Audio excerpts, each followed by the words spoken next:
Ce soir, nous allons partager et survoler certaines choses très importantes. Mais bien aimé, tu dois aussi savoir une chose que Jésus-Christ a dit. Jésus-Christ a dit, veillez et priez. Veillez et priez. Qu'est-ce que cela veut dire? L'un des problèmes des enfants de Dieu, ce n'est pas le fait qu'ils n'ont pas reçu de Dieu. Mais un des problèmes aussi des enfants de Dieu, c'est qu'ils ne veillent pas sur ce qu'ils ont reçu. Et lorsque tu ne veilles pas sur ce que tu as reçu, bien-aimé, bien que tu as reçu quelque chose, quelqu'un d'autre peut s'en accaparer. Tu ne veilles pas sur ton mari, quelqu'un d'autre pourra prendre ton mari, même si tu es né de nouveau. Tu ne veilles pas sur tes enfants, quelqu'un d'autre pourra éduquer tes enfants à ta place. Tu ne veilles pas sur ton épouse, quelqu'un d'autre va s'occuper, entretenir bien ton épouse. Tu ne veilles pas sur ton cœur, quelqu'un d'autre va remplir ton cœur. Comme la Bible nous a dit dans le livre de Actes chapitre 9, que Ananias et Saphira, pourquoi avez-vous permis à Satan de remplir votre cœur? Ananias et Saphira étaient des chrétiens nés de nouveau. Mais parce qu'ils n'ont pas veillé, Satan est venu remplir leur cœur, bien que Ananias et Saphira parlaient en langue. Si tu ne veilles pas sur les prophéties qui ont été relâchées sur ta vie pour 2019, quelqu'un pourra s'en accaparer. Si tu ne veilles pas sur les prédictions qui ont été faites sur ta tête en cette année 2019, quelqu'un pourra les bloquer, quelqu'un pourra empêcher qu'elles se réalisent, qu'elles se concrétisent, bien-aimés. C'est pour ça que l'étape de la veille est très importante. S'il y a un esprit qu'il faut beaucoup combattre cette année, c'est l'esprit de la somnolence. L'esprit de la somnolence. Parce que même la Bible nous dit que Dieu ne dort ni ne somnole. L'esprit de la somnolence, l'esprit du sommeil, c'est l'esprit qui t'empêche d'être éveillé spirituellement.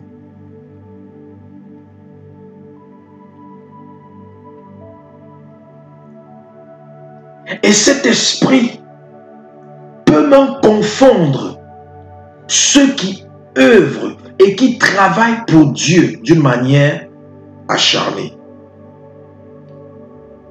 Cet esprit, à un moment donné, a commencé à détruire l'église primitive pendant le temps de Pierre, de Jean et de Jacques. Au point où ils ont pris la résolution de créer ce qu'on appelle aujourd'hui les diacres, parce que ce n'était pas une création de Dieu. Mais le livre des Actes dit, Pierre a dit, arrêtons.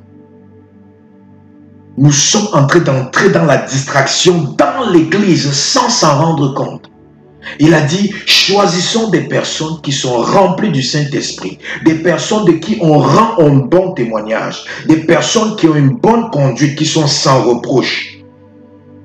Assignons-les des tâches à remplir. Et nous, allons nous concentrer dans le ministère de la prière et de la parole, car nous nous sommes déjà déviés de cela. Ils travaillaient pour Dieu. Ils étaient dans l'église, mais ils avaient déjà dévié sans s'en rendre compte. Ils s'étaient déjà détournés sans s'en rendre compte. Pourquoi? C'est cet esprit de somnolence. Un esprit, vous savez, quand quelqu'un somnole, il n'est pas en train de dormir. Mais en même temps, il n'est pas totalement conscient. L'esprit de somnolence, c'est un esprit, tu n'es pas en train de dormir, mais en même temps, tu n'es pas aussi totalement conscient. Tu penses que tu es éveillé, Mais tu es éveillé, mais pas à 100%. Tu es éveillé peut-être à 50%. Et c'est un esprit qui peut t'endormir sans que tu ne t'en rendes compte. Même dans l'église, même dans l'œuvre de Dieu, ça peut t'endormir. Et dès le moment où tes yeux s'ouvrent, il est déjà trop tard. Ta vie est déjà contaminée. Ou tu es déjà sous la servitude. Ou sous le contrôle de quelque chose d'autre en dehors de l'Esprit de Dieu. Donc, il faut veiller plus que jamais en cette année. Il faut veiller.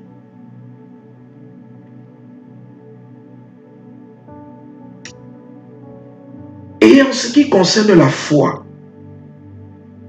certaines personnes ont cru que tout ce qu'il faut faire en tant qu'enfant de Dieu, puisque tout a déjà été accompli sur la croix, tout ce qu'il faut faire, c'est de confesser la parole de Dieu.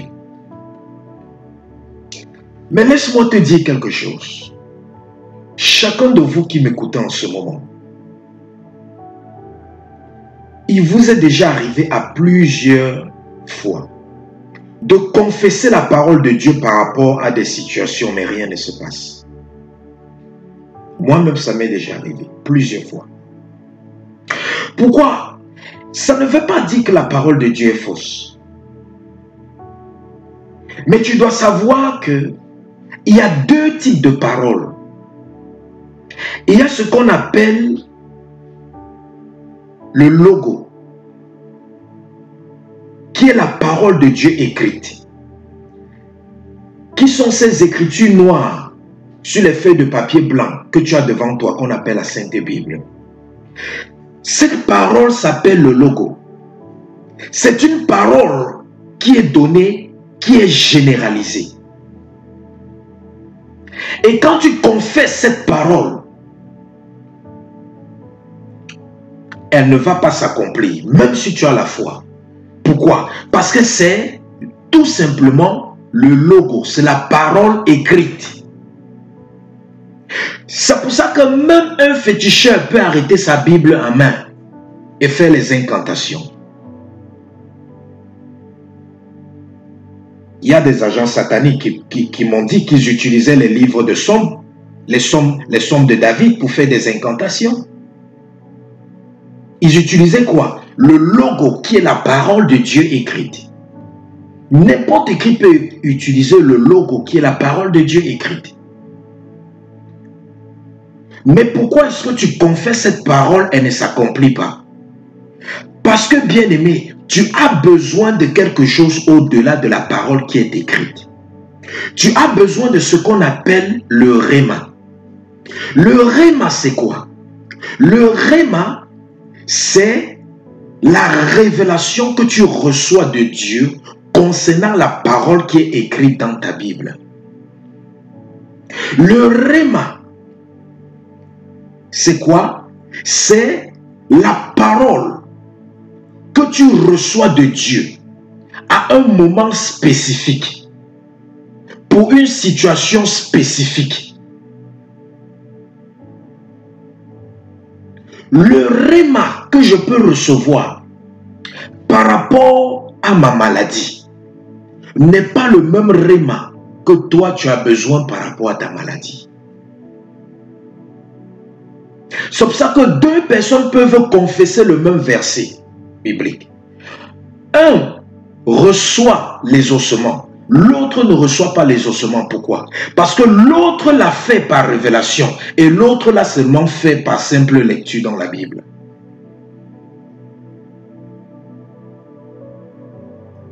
Donc, la foi doit être basée sur quoi? Sur la parole que Dieu te révèle par rapport à ta situation. C'est pour ça que c'est bien d'écouter les prédications. C'est bien d'écouter les enseignements. Mais c'est meilleur de méditer la Bible. C'est meilleur de méditer la Bible. Parce que c'est en méditant la Bible, c'est en lisant la Bible, que Dieu va te donner certains rémas par rapport à des situations que tu es en train de faire face dans ta vie en ce moment. C'est pour ça qu'un chrétien de Dieu qui ne lit pas sa Bible, mais qui suit seulement les enseignements, qui suit seulement les prédications, ce chrétien sera toujours léger. Il sera difficile pour ce chrétien d'avoir du réma. Je l'ai toujours dit, on ne va pas à l'église pour devenir chrétien. On n'assiste pas ou on ne participe pas au service ou au programme de l'église ou au programme de Dieu pour devenir chrétien. Non.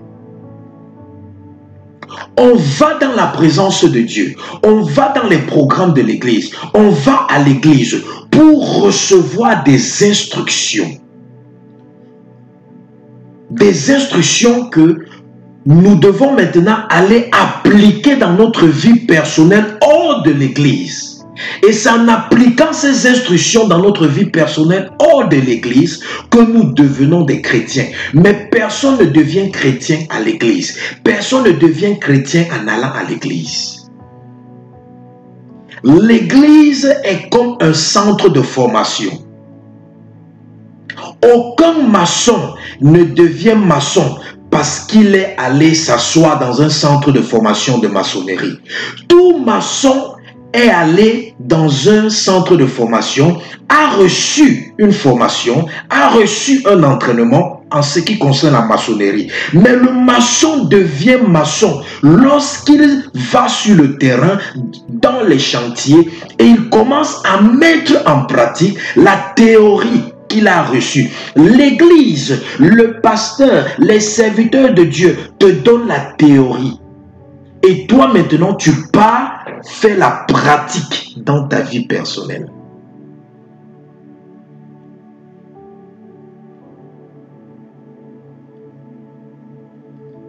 Il faut comprendre cela. Sans ça, tu vas aller à l'église tous les jours, ta vie ne va pas changer. L'église ne changera pas ta vie. Ce n'est pas l'église qui change quelqu'un. L'église ne change personne. C'est pour ça que quelqu'un peut aller à l'église pendant 50 ans, il est lié. Pendant 50 ans, il est attaché. Pendant 50 ans, il est misérable, il est pauvre, il est médiocre. Pourquoi? L'église n'aide personne. Mais l'église t'ouvre l'esprit. L'église te donne des instructions.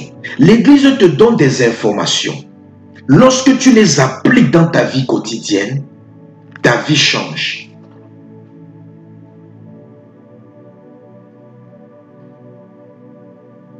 Donc, en cette année 2019, sois conscient de ces réalités. Sois conscient de ces réalités si tu veux quelque chose de nouveau.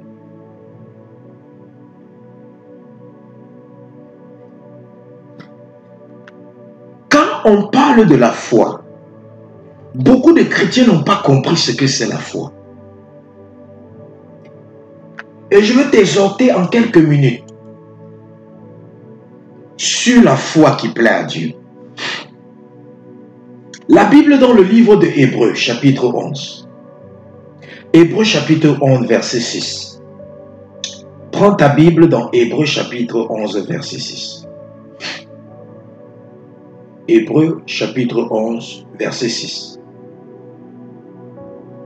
Je vous parlais de cela, pourquoi? Parce que dans le livre de Juges, lorsque l'ange de l'Éternel apparaît à Gédéon, l'ange de l'Éternel dit à Gédéon, « Vaillant héros, lève-toi. » Qu'est-ce que Gédéon répond à l'ange de l'Éternel? Il dit à l'ange de l'Éternel que « Comment peux-tu m'appeler vaillant héros alors que nous sommes en train de souffrir, notre peuple souffre? Comment peux-tu m'appeler vaillant héros? Où sont toutes les promesses que Dieu a faites à notre Père, à nos parents, à nos aïeux? Nous ne voyons rien de toutes ces promesses. Ça veut dire que quoi? Gédéon était conscient que Dieu avait fait des promesses par rapport à son peuple. Mais lorsqu'il regardait le peuple de Dieu, aucune de ces promesses n'était réalisée. C'est la réponse que Gédéon a donnée à l'ange de Dieu. Que ne m'appelle pas vaillant héros. Où sont les promesses que Dieu a fait à notre Père? Où sont les prodiges, les signes que Dieu avait promis à nos aïeux? Pourquoi on ne voit plus ça aujourd'hui? Dieu est-il un menteur?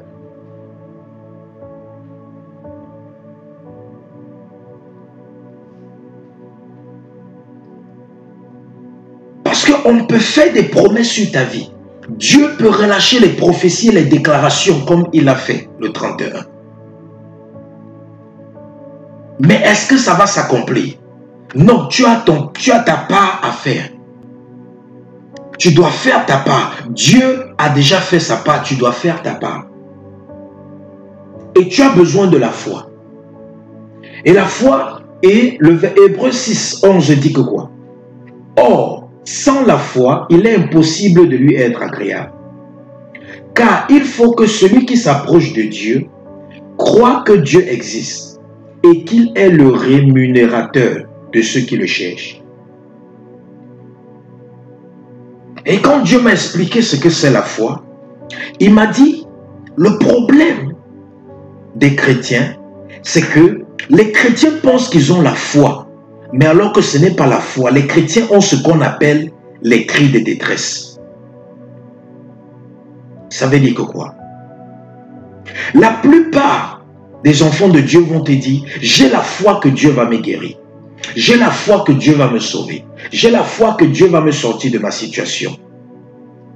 Mais au fait, ce n'est pas la foi. C'est juste des cris de détresse. La Bible nous dit que lorsque le peuple de Dieu était en Égypte, pendant des années, la Bible dit qu'ils ont crié à Dieu. Et Dieu vient appeler Moïse. Et Dieu dit quoi à Moïse? Que les cris de mon peuple est monté jusqu'à moi. Va et demande à Pharaon de laisser mon peuple partir. Et ces enfants de Dieu criaient à Dieu tous les jours. Et si je vous pose la question, est-ce que ces enfants de Dieu avaient la foi à Dieu? Vous allez me dire que oui, ils avaient la foi en Dieu. C'est pour ça qu'ils ont passé leur temps à crier tous les jours, jusqu'à ce que Dieu vienne les libérer. Mais lorsqu'ils arrivent au désert, qu'est-ce que Dieu dit? Dieu dit que je vais les amener dans le désert afin d'éprouver leur cœur. Et dès qu'ils arrivent au désert, qu'est-ce qu'ils commencent à faire? Ils n'ont plus le temps pour crier à Dieu. Ils n'ont plus le temps pour prier.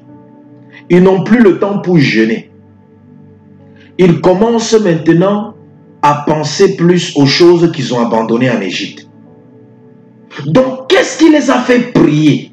Qu'est-ce qui les a fait jeûner pendant des années quand ils étaient en esclavage? C'est la détresse dans laquelle ils se trouvaient. Beaucoup d'entre nous, nous sommes dans la présence de Dieu parce que nous sommes en détresse, pas parce que nous avons la foi.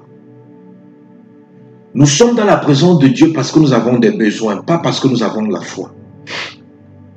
Et la Bible dit que sans la foi, nul ne peut plaire à Dieu. La foi qui plaît à Dieu, c'est la foi que Dieu réponde à mes prières ou pas. Je continuerai à prier comme je prie, je continuerai à jeûner comme je jeûne. Que Dieu réponde à mes prières ou pas, je continuerai à faire ce que je fais pour Dieu. Que Dieu exauce mes prières ou pas, je continuerai à me sacrifier comme je me sacrifie pour Dieu. Que Dieu exauce mes prières ou pas, je continuerai à faire le bien comme Dieu le demande de faire. La foi, c'est une décision. Une décision sans intérêt. C'est-à-dire que quoi? Je décide de suivre Jésus. Je décide de vivre selon les voies de Dieu. Quel que soit ce que je reçois, quel que soit ce que Dieu va faire pour moi, je prends la résolution de le suivre. Qu'il réponde à mes prières ou pas, je prends la résolution de le suivre. Qu'il me fasse du bien ou pas, je prends la résolution de le suivre. Que je souffre ou pas, je prends la résolution de le suivre. Voilà la vraie foi. Mais le fait qu'on est malade et on se met à prendre les moments de jeûne, on prie. Tu n'es pas en train de prier et de jeûner parce que tu as la foi en Dieu. Tu pries et tu jeûnes parce que tu es en détresse. Tu as besoin d'aide. Donc beaucoup d'entre nous, nous n'avons pas la foi qui rend agréable à Dieu. Et ceux qui seront sauvés, bien-aimés, c'est ceux qui sont agréables à Dieu. Et non pas ceux qui font des cris de détresse, qui lancent les cris de détresse.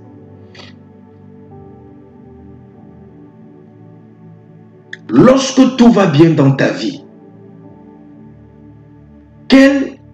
pendant combien de temps tu pries? Lorsque tout va bien dans ta vie, est-ce que tu continues à jeûner? Lorsque tout va bien dans ta vie, est-ce que tu continues à assister au programme de l'église? Lorsque tout va bien dans ta vie, est-ce que tu continues à te consacrer à Dieu comme tu te consacrais avant? Si tu ne le fais plus, c'est tout simplement parce que tu n'avais jamais eu la foi en Dieu. Mais tu n'avais que des détresses dans ta vie. Et tu es venu à Dieu pour que Dieu t'aide. Parce qu'il y a même les musulmans, souvent viennent demander la prière. Ils ne viennent pas demander la prière parce qu'ils veulent donner leur vie à Christ. Mais parce qu'ils voient que quand les serviteurs de Dieu prient, des choses se passent. Et lorsqu'ils viennent, on prie pour eux, les choses se passent. Ils rentrent, continuent à pratiquer l'islam. Quand ils viennent, ils croient que quand tu pries pour eux, ton Jésus va agir. Mais lorsque ton Jésus agisse, ils repartent dans l'islam. Pourquoi? Ils n'avaient jamais eu la foi en ton Jésus. Mais ils étaient juste en détresse. Ils sont venus demander de l'aide. Ils sont venus demander de l'aide. Beaucoup de gens cherchent aussi la délivrance. Pas parce qu'ils veulent se consacrer à Dieu.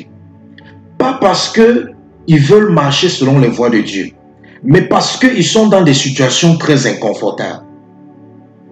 Je me rappelle toujours de ce monsieur qui m'a contacté et qui m'a dit qu'il avait des problèmes sexuels. Et son problème, c'est que il n'arrivait pas à être satisfait lorsqu'il avait des rapports sexuels avec une femme. Et il était toujours obligé d'aller se masturber avant de pouvoir se satisfaire. Donc, il pouvait avoir des rapports avec des femmes n'importe comment, zéro satisfaction. C'était comme s'il ne faisait rien du tout.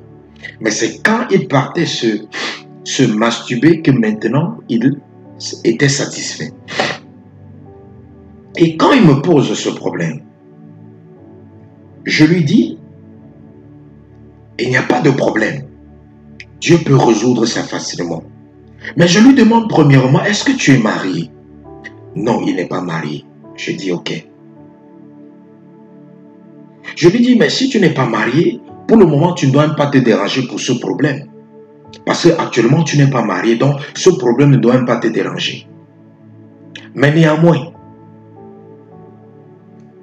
est-ce que tu es prêt à donner ta vie à Jésus? Parce que c'est ce Jésus-là qui va te délivrer de cette situation. Bien aimé, le monsieur m'a dit qu'il n'est pas prêt. Et je pensais qu'il blaguait. J'essayais de l'expliquer, de le faire. Il m'a dit qu'il n'est pas prêt à donner sa vie à Jésus. Je lui ai dit, ok, j'ai compris. Je lui ai dit, bon, vas-y, quand tu seras prêt à donner ta vie à Jésus, contacte-moi et alors je pourrai t'aider. Bien-aimé, il est parti, il ne m'a plus jamais contacté jusqu'à aujourd'hui. Maintenant, je vous pose cette question. Ce monsieur-là, il est venu parce qu'il savait qu'au travers des prières, son problème pouvait être résolu. Mais est-ce qu'il est venu parce qu'il avait la foi en Dieu? Non. Il est venu parce qu'il était en détresse. Il avait besoin de l'aide de Dieu. Donc pose-toi la question, quand tu viens à Dieu, est-ce que c'est parce que tu es en détresse ou est-ce que c'est parce que tu veux marcher selon les voies de Dieu? Ou est-ce que c'est parce que tu veux réellement donner ta vie à Christ?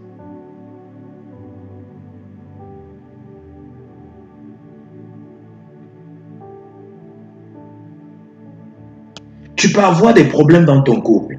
Des problèmes dans ton couple. Tu vas demander que tu veux que Dieu intervienne dans ton couple. Mais déjà toi-même, tu ne marches pas réellement selon les voies de Dieu. Ton partenaire ne marche pas réellement selon les voies de Dieu. Dieu n'est pas un marabout. Les féticheurs s'en foutent de la vie que tu mènes. Ils vont faire ce que tu leur demandes de faire. Le docteur ou le médecin s'en fout de la vie que tu mènes. Il va te donner les médicaments lorsque tu es malade. Mais Jésus, lorsqu'il veut te traiter, il doit d'abord essayer d'arranger ta vie. Il doit d'abord essayer de savoir qu'est-ce qui te motive. Bien-aimé, est-ce que vous savez que Jean-Baptiste, à un moment donné, lorsque les gens venaient se repentir et venaient se baptiser, est-ce que vous savez que Jean-Baptiste, à un moment donné, a arrêté le baptême? C'est écrit dans la Bible. À un moment donné, Jean-Baptiste a arrêté de baptiser les gens. Il a dit, race de vipères, qui vous a appris à fuir la colère de Dieu à venir? Que repentez-vous réellement avant de venir vous baptiser. Changez d'abord. Que celui qui se comportait mal ne se comporte plus mal. Que celui qui insultait arrête d'insulter. Que celui qui faisait ceci arrête de faire. Pourquoi? Jean-Baptiste avait constaté que certaines personnes venaient donner leur vie à Dieu parce qu'ils avaient peur du jugement ou de la colère de Dieu dont Jean-Baptiste parlait. Mais ils ne venaient pas donner leur vie à Jésus parce que Jésus avait touché leur cœur. Ils voulaient réellement se repentir.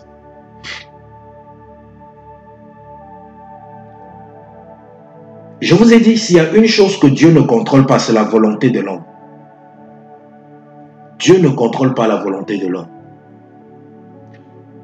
C'est pour ça que partout où on essaie de contrôler la volonté d'une personne, c'est la sorcellerie. Ou c'est le monde des ténèbres. Même dans l'église, vous voyez, on essaie déjà de contrôler la volonté des gens dans une église. Ça veut dire qu'il y a déjà l'esprit de la sorcellerie s'est déjà infiltré dans cette église.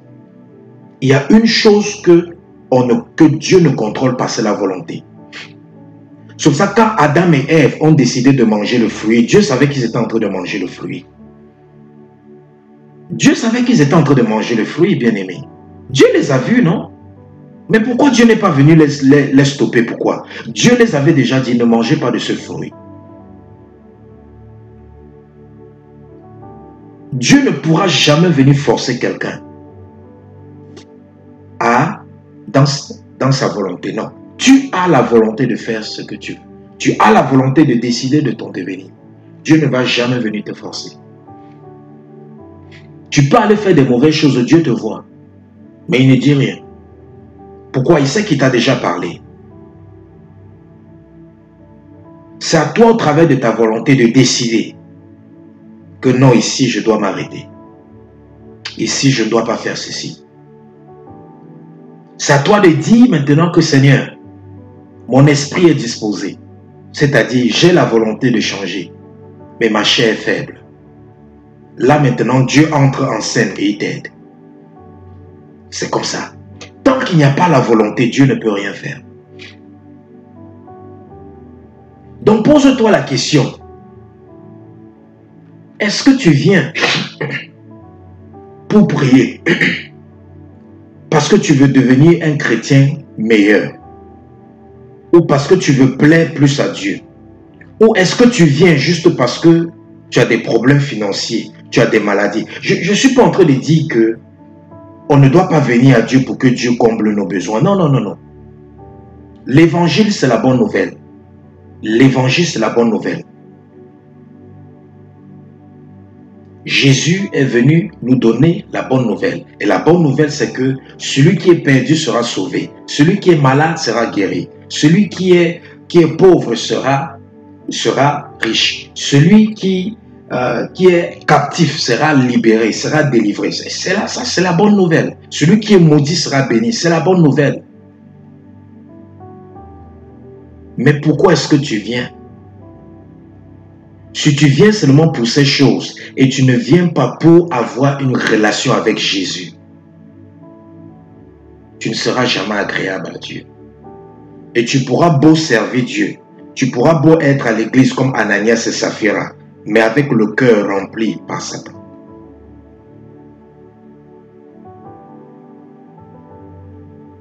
Et la Bible nous dit dans Hébreux chapitre 6, que celui qui s'approche de Dieu doit croire que Dieu existe et qu'il est le rémunérateur de ceux qui le cherchent. Ça veut dire que quoi? Que Dieu est le rémunérateur de ceux qui le cherchent. Ça veut dire que quoi? Dieu récompense toute personne qui le cherche et non pas des personnes qui cherchent les bénédictions.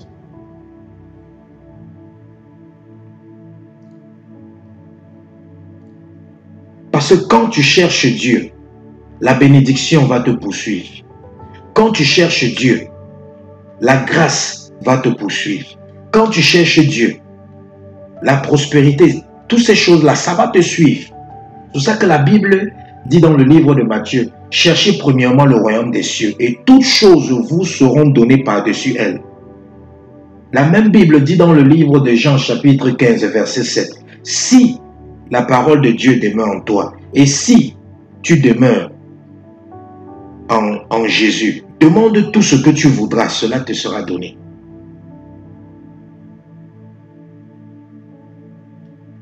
Tes besoins n'est pas un problème pour Dieu. Ta situation n'est pas un problème pour Dieu. Le problème réel de Dieu, c'est les motifs de ton cœur. C'est les motifs ou les raisons pour lesquelles tu le cherches. C'est ça le problème. Les motifs ou les raisons pour lesquelles tu le cherches, c'est ça le problème véritable.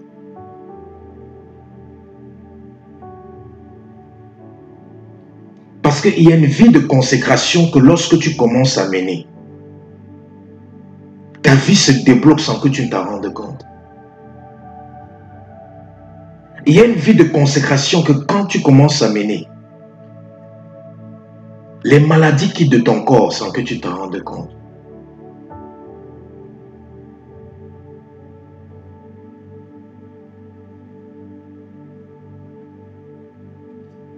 En cette année 2019, si tu veux voir quelque chose de nouveau dans ta vie, tu dois faire des choses nouvelles. Quel que soit ce que tu faisais depuis que tu étais en Christ jusqu'à aujourd'hui, tu dois faire plus. Parce que ce ministère, c'est pour aider certaines personnes. Des personnes qui ont des situations qu'il faut un travail d'envergure. Des personnes qui n'ont plus besoin qu'on les prêche Jésus. Moi, je vais vous dire la vérité, je ne suis plus là pour vous prêcher Jésus. Tous les gens avec qui je cause, tous les gens qui me contactent, je n'ai plus besoin de leur dire que Jésus sauve. Souvent, ce sont même eux qui me donnent les versets bibliques que je n'ai pas encore lus ou que je ne connais même pas. Donc, je ne suis pas là pour t'aider à connaître Jésus, bien-aimé. Si tu veux connaître Jésus, va partout sur Internet, là. Les gens parlent de Jésus. Moi, je ne suis plus là pour t'amener à connaître Jésus. Moi, je suis là pour t'aider à sortir de ta situation. Je suis là pour te faire rencontrer ce Jésus-là qui va changer ta situation. Mais je ne suis plus là pour prêcher. Si tu veux les prédications, moi, je ne sais pas prêcher. Je suis là pour te pointer que ici, là, il faut débloquer. Ici, là, il faut cesser de faire ça. Ici, là, il faut augmenter l'intensité. Ici, il faut baisser le volume. Ici, voilà mon travail. Voilà mon travail. Il est important que toi, tu comprennes comment je travaille. Pour que tu ne sois pas surpris. Donc, je ne suis pas là pour faire les prédications. Non, non, non, non, non. Je suis là pour sortir les gens des situations. Je suis un peu comme je peux dire un coach ou un entraîneur. C'est pour ça que pendant que je prie pour ta délivrance, toi-même tu pries en même temps pour ta délivrance. Je ne suis pas seulement le genre que je vais dire soulève les mains, reste tranquille, puis je prie pour toi, après je dis que sois béni, rentre. Je te dis comment sortir de ta situation. Pendant que je prie pour toi, toi-même tu pries pour toi. C'est comme ça que je travaille. Une fois une conférence, je prie sur une dame. Bon, elle était possédée par plusieurs esprits. Je les chasse. Des esprits, plusieurs esprits des humains, des membres de sa famille qui habitaient en elle. Mais le lendemain, puisque la conférence était plusieurs jours, le lendemain, on prie encore. Mais la dame manifeste encore. Et je commence à questionner ces esprits humains qui sont en elle. Mais je suis surpris. Mais je dis à cet esprit, mais je t'ai chassé hier. Qu'est-ce que tu fais encore? Comment tu es encore entré? L'esprit me dit que, pas la peur. Elle a trop peur. Elle a trop peur. Nous sommes encore revenus. Comme elle a peur, nous sommes revenus. Après avoir prié pour la dame, lorsqu'elle est revenue à elle, je lui ai dit, ma soeur, tu as les problèmes de peur? Elle m'a dit, c'est vrai. Je panique. Quand il y a un petit truc, je panique. Quand il y a un petit truc, je panique. Je lui ai dit que oui, voilà une porte où les esprits humains de ta famille, là, ils entrent dans ta vie au travers de ça. Et que oui, je panique la peur. Bon, regardez maintenant une dame comme ça. Hein? Une dame comme ça, là, si elle vient maintenant, je chasse les démons sur elle. Je lui dis, rentre chez toi. Je lui ai délivré, n'est-ce pas? Oui, je lui ai délivré parce que les démons sont partis. Elle rentre chez elle maintenant. Elle ne sait pas par où ces démons sont entrés. Et ça, les démons vont rentrer dans elle. Quelques jours après, les mêmes problèmes vont commencer. Et elle va dire que quoi? Oh, sûrement le pasteur Bruno n'a pas l'onction, dis donc. Comment il a dit qu'il a chassé les démons là, maintenant c'est encore revenu. Alors que non, la porte par laquelle ils entrent, elle a encore ouvert la porte là. Pourquoi? Parce qu'elle n'était même pas consciente de cette porte.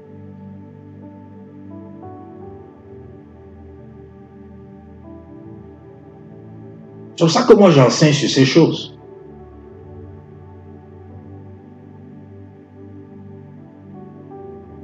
Pour que lorsqu'on va déloger une situation dans ta vie, que la situation ne revienne pas. Parce que beaucoup de gens vont dans les églises, on les délivre. Mais lorsqu'ils rentrent, on ne les a pas dit la porte par laquelle les esprits-là sont entrés. Ce qui fait que les esprits-là reviennent à l'intérieur.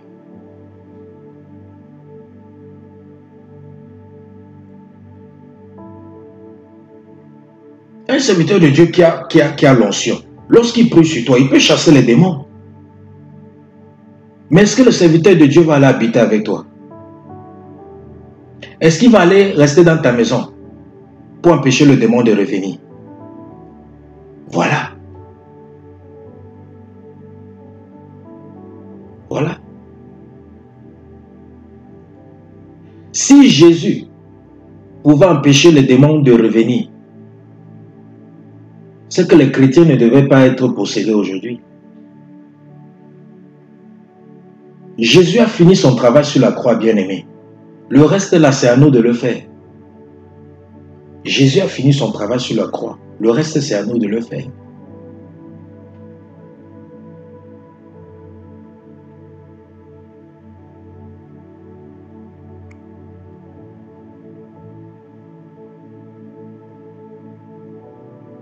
Donc, comme je l'ai dit, ça, si Dieu te connecte à ce ministère, c'est peut-être parce que ton cas est très difficile, quoi. Oui, ton cas est très difficile. Parce que même les gens qui nous appellent ici, c'est souvent bizarre. Un jour, un monsieur appelle de Belgique et j'avais prêché sur quoi? J'avais prêché sur relâcher les jugements. contre la sorcellerie familiale. Un monsieur appelle de Belgique et la personne qui a décroché le téléphone, il demande à cette personne qui veut parler avec le pasteur. On a dit que le pasteur est en retraite. Il s'est présenté.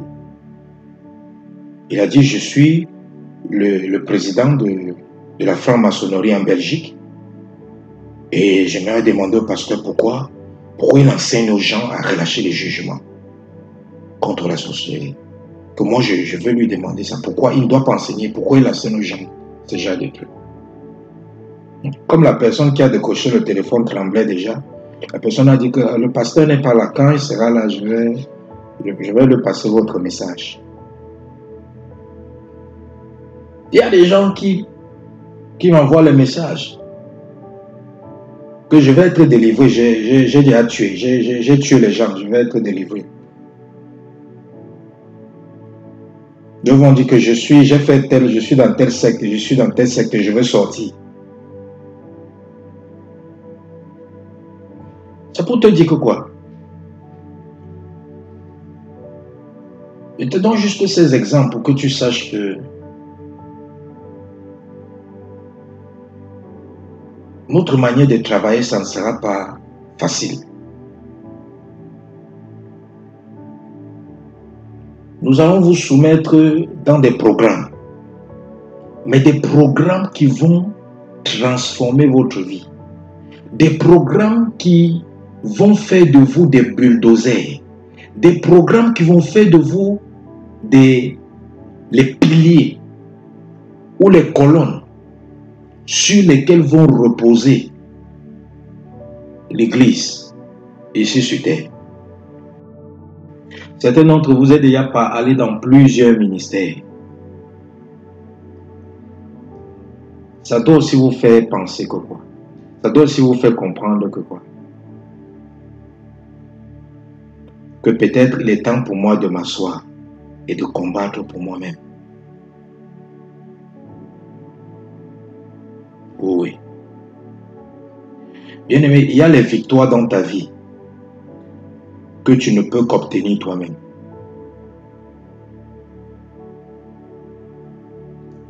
Et moi, je suis là pour te former, pour te donner les instructions, pour te dire ce que tu dois faire pour obtenir ce type de victoire.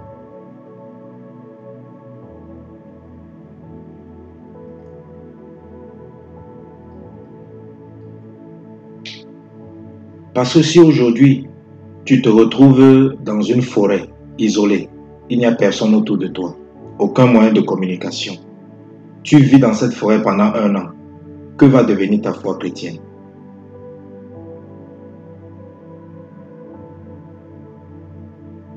Dieu veut bâtir des enfants de Dieu. Que même si tu les jettes dans le désert pendant 5 ans, ils sont isolés, ils sont seuls là-bas. Leur foi ne va pas diminuer.